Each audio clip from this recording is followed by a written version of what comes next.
আমন্ত্রণ news 24 sports লাইটে আপনাদের সঙ্গে আছি আমি শাহরিয়ার বাবু। চলুন দর্শক জেনে নেই আজকের খবরের বিস্তারিত রিপোর্টের বাকি অংশে। আরও একটি বিশ্বকাপ দুয়ারে এসে হাজির। বলতে গেলে ক্রমাগত বাঁচতে থাকা দামামায় আনুষ্ঠানিক আঘাতের অপেক্ষা কেবল। আগামী 2রা জুন থেকে শুরু হতে যাওয়া টি-20 বিশ্বকাপে গ্রুপ পর্ব পেরোনোর লক্ষ্য নিয়ে যুক্তরাষ্ট্রের মাটিতে পা রেখেছে বাংলাদেশ দল। এদিকে বৈশ্বিক কোনো টুর্নামেন্ট মানেই দলটির 3 নম্বর ব্যাটিং পজিশনে বাড়তি নজর। এছাড়াও যেহেতু টি-20 সেহেতু নজির থাকবে ফিনিশিংয়ের দিকেও, যা ছিল সর্বশেষ ওয়ানডে বিশ্বকাপ এবং এশিয়া কাপেও তুমুল আলোচ্য বিষয়ের একটি। এবারও আইসিসির মেগা আসরের আগে নতুন করে সেই আলাপ উস্কে দিয়ে দেশ ছেড়েছেন টাইগার অধিনায়ক নাজমুল হোসেন শান্ত।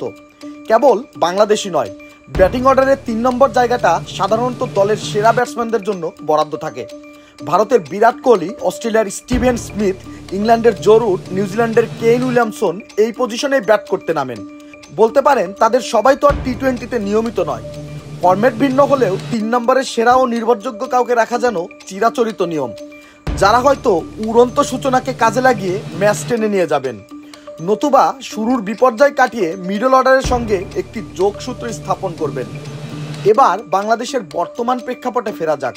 বিশ্বকাপে টাইগারদের 3 নম্বর ব্যাটিং অর্ডারের পরিবর্তন নিয়ে শান্তর কাছে জানতে চাওয়া হলে তিনি বলেছিলেন এটি কন্ডিশন এবং প্রতিপক্ষের শক্তিমত্তার উপর নির্ভর করে, তবে এমনটা হতেই পারে। একইভাবে পরিবর্তনের আভাস দিয়েছেন কোচ হাতুরে সিংহেও, তবে নির্দিষ্ট কোনো পজিশন পরিবর্তনের কথা স্পষ্ট করে না তিনি।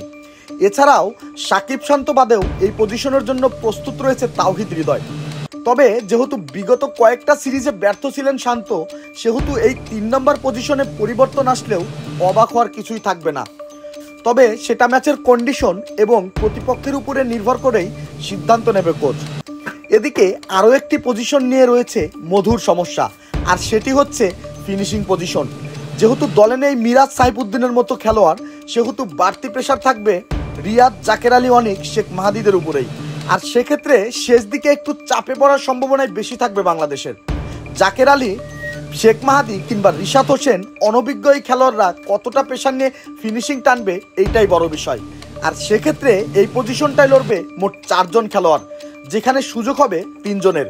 আর এই 3 জনের ভিতর এগিয়ে রয়েছে মাহমুদুল্লাহ রিয়াদ, জাকের আলী অনিক ও লেগ স্পিনার রিশাদ হোসেন। রিশাদকে নিয়ে কোচ বলেন, রিশাদ যেভাবে নিজেকে খেলোয়াড় হিসেবে গড়ে তুলেছে সেটা দেখে আমি সত্যি খুব রোমাঞ্চিত। আমরা প্রথম যখন তাকে দেখি, বাংলাদেশ ক্রিকেটে বিরল হয়ে পড়া এক লেগ স্পিনার ছিল সে, কিন্তু বিশ্বে ছাড়িয়ে থাকা প্রথাগত লেগ স্পিনার ছিল না সে খুব লম্বা, খুব অ্যাথলেটিক, দুর্দান্ত ফিল্ডার, আসলে দলের অন্যতম সেরা ফিল্ডার সে।